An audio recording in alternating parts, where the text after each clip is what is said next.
Yoko Ono is an intriguing public figure who's received plenty of love, admiration, and criticism over the years. That being said, there's much more to her story than her marriage to John Lennon and her polarizing art.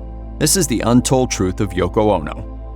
Yoko Ono was born on February 18, 1933 in Tokyo, Japan, to a distinguished Japanese family. She has two younger siblings and spent time in the United States as a child on account of her father's work as a banker. Despite being privileged, Ono didn't have a great childhood. According to NPR, she felt that she didn't receive much love or attention in her early years. She remembered her father as a free-spirited man who loved music and playing the piano. But he couldn't devote much time to Ono, and when a young Ono expressed her desire to play the piano, her father discouraged her by saying that she had tiny hands. She shot back that she'd rather be a composer, and he said that this didn't seem probable considering that there were hardly any popular female composers at the time. She didn't get discouraged and continued focusing on the things that interested her. Her mother was also a harsh critic who didn't have kind things to say about her daughter's looks, as highlighted by Ono in her artist book Grapefruit. Things got turned upside down for Yoko Ono and her family during World War II. The war created a physical divide between her family members. Things got especially nasty when Ono, her mom, and her siblings had to seek shelter in a bunker after the 1945 bombings in Tokyo. With food shortages, they had to barter for something to eat and sometimes went hungry. Ono and her family knew people who starved or died after trying to consume poisonous mushrooms during the war. At an event for Why Hunger's Imagine There's No Hunger campaign in Tokyo, she said, "I remember being hungry, and I know it's so difficult to just be hungry." In those times of desperation and hunger, Yoko would use the power of her imagination to help her and her brother cope with the pain. She would imagine entire menus, recite them to him, and ask him what he wanted to eat.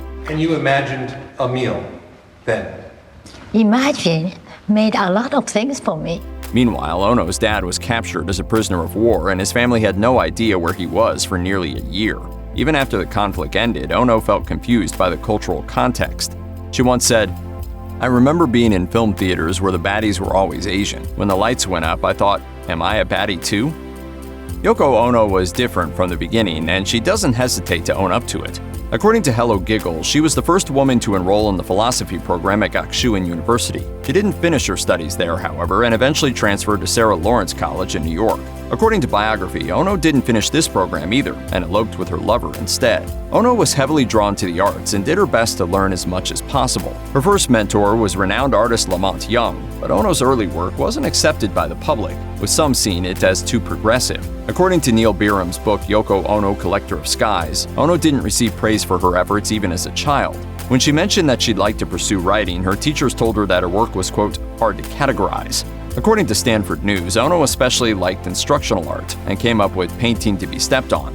The premise of this piece was exactly what it sounds like. Those who walked past the empty painting were allowed to step on it. As highlighted in Yoko Ono, Collector of Skies, Yoko was pretty different from her classmates in school. For one, she didn't mind asking questions and being outspoken. Japanese society in general expected kids to be obedient in front of their elders. Ono was probably somewhat influenced by the time she spent in the US as a child, where she was exposed to a different way of living. However, this didn't do much for her popularity. Ono was quoted as saying, "I was terribly lonely. At school, I didn't have any friends." At one point, Ono's mom decided to send her to a rural school, where she and her sibling were subjected to bullying for being city kids. Her sibling dropped out, but Ono stayed resilient, showing up for her classes every day. Even later in life, when she was living in New York, she felt like she was too different from the rest of her family. At the same time, she reports going through a transition that allowed her to accept that being different wasn't really a bad thing and that it was okay to be herself. Yoko Ono has never been afraid to take risks in life. She left college after she met her first husband, composer Toshi Ishiyanagi. According to the Los Angeles Times, the two were both trying to make a mark in the art scene in New York in the 1950s. Ono's parents weren't comfortable with the relationship on account of the fact that Ishiyanagi came from a less privileged background. According to Yoko Ono, Collector of Skies, Ono tried to convince her parents of his worth, but she wasn't successful. In fact, they told her that they would disown her if she stayed with her lover. Ono didn't listen to them, deciding to take a leap of faith, and the two eloped in 1956. Ono recalls life with her husband in New York, finding comfort in the city's busy atmosphere. Yes, it was a very exciting time for me. Yeah. According to Stanford News, Yoko Ono tried to take her own life in the 1960s, soon after divorcing. She was struggling and felt her work wasn't getting the attention it deserved. Her worried family members sent her to a mental health clinic where they hoped she would be able to recover. Per Yoko Ono, Collector of Skies, she was feeling far too overwhelmed at the time and wasn't sure how to cope with her feelings. She later said, "There was much emotional turmoil in my life, and I felt depressed. At that point, being taken care of in any form seemed a glorious option. At the clinic, she was visited by jazz musician Anthony Cox, a man who somehow knew exactly how to help her feel better about herself. The two kept in touch after Ono left the clinic. Eventually, Ono fell in love with Cox and they later married.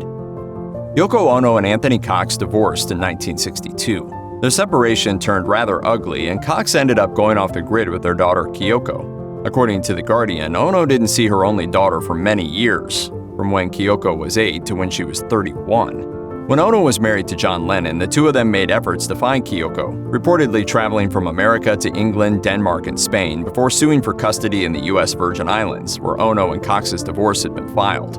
Ono and Lennon won custody, but Cox took the child to Texas before vanishing completely for some time. Per the Associated Press, in the 1980s, Ono penned a heartfelt open letter to her child, writing, "All these years there has not been one day I have not missed you. You are always in my heart. However, I will not make any attempts to find you now as I wish to respect your privacy." Ono further added that she would love to hear from Kyoko and that she loved her very much. Ono wrote, "You should not feel guilty if you choose not to reach me. You have my respect, love, and support forever." Ono and Kyoko finally reunited in 1997, and Kyoko was introduced to her half-sibling John Lennon. Kyoko is married with a child, making Ono a grandmother. Today, the mother and daughter reportedly remain in regular contact.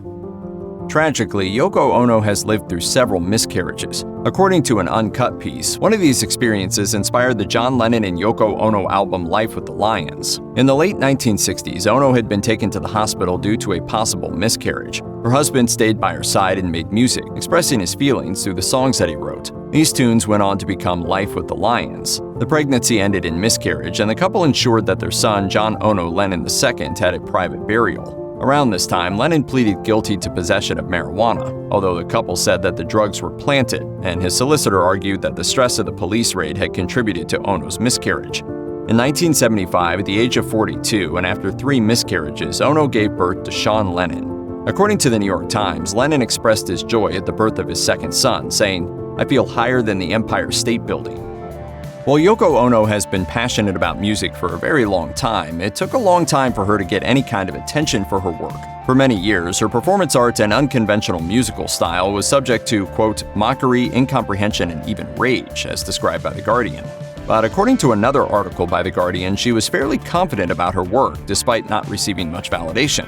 She particularly enjoyed working with her late husband, John Lennon, and feels grateful whenever anyone pays a tribute to the songs she created with the Beatles frontman. Ono said, "The first albums I made with John, Two Virgins and Life with the Lions, we called them unfinished music, and I think that idea has developed into something. You have a certain artistic attempt and then you openly involve other people." Over the years, Ono experimented with her work and tried more conventional forms of music too. She noticed that many people didn't hesitate to use harsh words while speaking about her songs.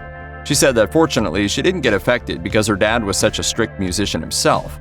In later years, Ono's music found a fan following of its own, and she has worked with mainstream artists like Lady Gaga. Yoko Ono loves art of every kind. As far as she's concerned, art is a thing of beauty, something that is always meant to be admired and revered. But her own work has been difficult to digest for some. A lifelong performer and an avant-garde artist, Ono's work has often elicited strong reactions. For example, one of her most well-known pieces was a performance called Cut Piece, in which audience members were asked to cut off parts of Ono's clothing. The performer remained stoic and calm throughout the process. Cut Piece made its debut in the 1960s and was so infuriating for a visitor in Kyoto, Japan that he almost attacked Ono with a pair of scissors. Meanwhile, when the piece was performed by another artist in a convent setting, the audience members were moved and embraced the action in a much more forgiving manner. Ono said, "They bypassed the sexual connotation totally and just understood the philosophical connotation and the positive side, which was to be giving." Per the conversation, Ono's work is meaningful and often a strong response to violence. Ono explained, "I like to fight the establishment by using methods that are so removed from establishment-type thinking that the establishment does not know how to fight back." For some, Yoko Ono is best known for breaking up the Beatles. Although this isn't true and the real causes were much more complicated, Ono took the brunt of it from some Beatles fans. According to Interview magazine, Ono found these accusations rather disturbing. She said, "It feels like I was accused of something that I didn't do, which was breaking up the Beatles. That was like being somebody who is in prison without having done anything wrong." Ono has said that she handled the negativity by learning to embrace self-compassion, saying, "I started to feel that if no one else loved me, then I had to love myself. As time went by, Ono also managed to mend her relationship with the Beatles. In fact, Paul McCartney has praised her, telling Rolling Stone, "She's a badass. I thought, if John loved her, there's got to be something. He's not stupid." If you or someone you know is struggling with mental health, please contact the Crisis Text Line by texting HOME to 741-741. Call the National Alliance on Mental Illness Helpline at 1-800-950-NAMI 6264, or visit the National Institute of Mental Health website.